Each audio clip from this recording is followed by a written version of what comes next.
స్వచ్ఛత అంటే నందిని. నందిని పాలు మరియు పెరుగు. శ్రీ గురుభ్యో నమః. మహాగణాధిపతి నమః. శివాయ గురు నమః. శ్రీ కామేశ్వరి దేవి నమః.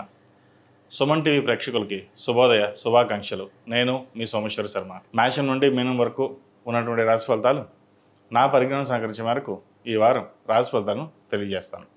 ముందుగా గోచారం. వృషభంలో రవి బుధులు, మిథునంలో గురువు, కర్కాటకంలో కుజుడు, సింహంలో కేతువు, కుంభంలో రాహు, మీనంలో శుక్రుడు శని. అలాగే చంద్రుడు మేషం, వృషభం, మిథున రాశుల్లో సంచారం. ఈ రాశి ఫలితాలు ఈ నెల 25వ తేదీ నుండి 31వ తేదీ వరకు వర్తిస్తాయి. కన్యా రాశి వారికి షష్టంలో రాహు, దశమంలో గురువు, అలాగే రాశ్యాధిపతి అయిన బుధుడు దశమంలో బలంగా ఉన్నారు. వృత్తి ఉద్యోగాల పరంగా కావచ్చు, వ్యాపార పరంగా కావచ్చు, పేరుపై ఖాతా లభిస్తాయి. వ్యాపారం చక్కగా ఉంటుంది. మీ ఆధ్వర్యంలో నడుస్తున్నటువంటి సంస్థలు ఏవైతే ఉన్నాయో ఈ వారం చక్కగా లాభాలు తెచ్చే విధంగా ఉంటుంది. అయితే ఎంప్లాయీస్ విషయంలో కొన్ని జాగ్రత్తలు తీసుకోవాలి. కొంతమంది మోసం చేసే విధంగా కూడా ఉండే అవకాశం లేకపోలేదు.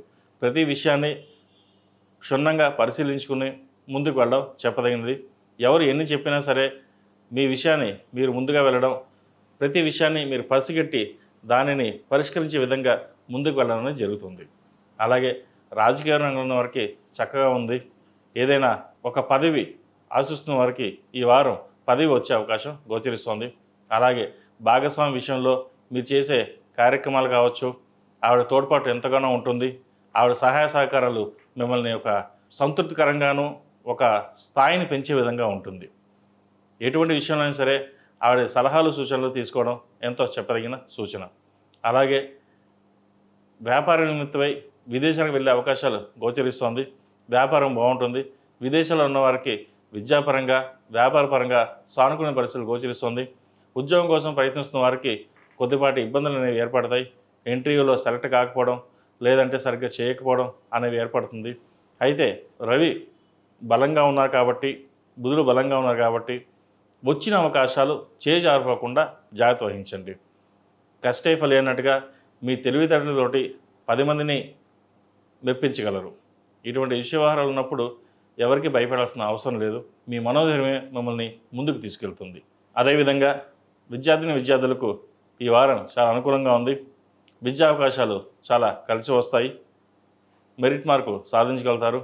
ముఖ్యంగా ప్రభుత్వ ఉద్యోగం కోసం ప్రయత్నిస్తున్న వారికి గ్రేడ్ 1, గ్రేడ్ 2, గ్రేడ్ 3, గ్రేడ్ 4 ఉద్యోగపరంగా ఎటువంటి ఇబ్బందులు ఉండవు.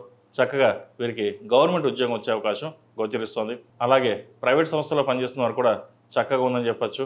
విదేశాలకు వెళ్ళి చదువుకోవాలనుకున్న వారికి ఈ వారం చాలా అనుకూలంగా ఉంది. విదేశీ ప్రయత్నాలు ప్రారంభించవచ్చు.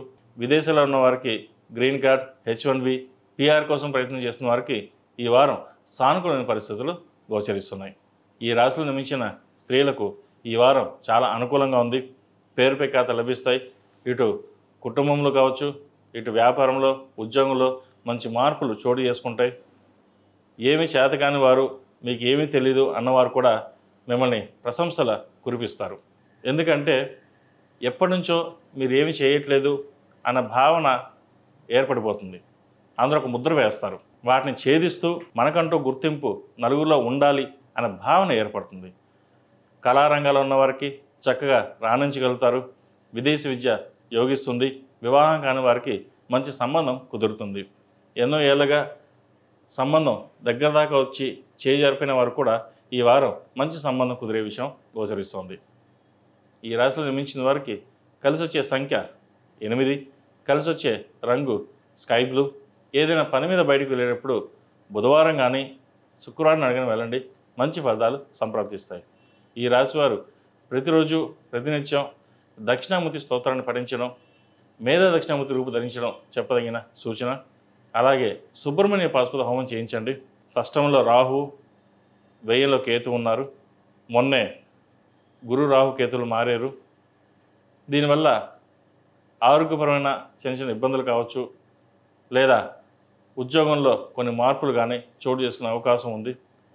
వాటి నిమిత్తమై సుబ్రహ్మణ్య పాశుపత హోమం చేయించడం చెప్పదగిన సూచన.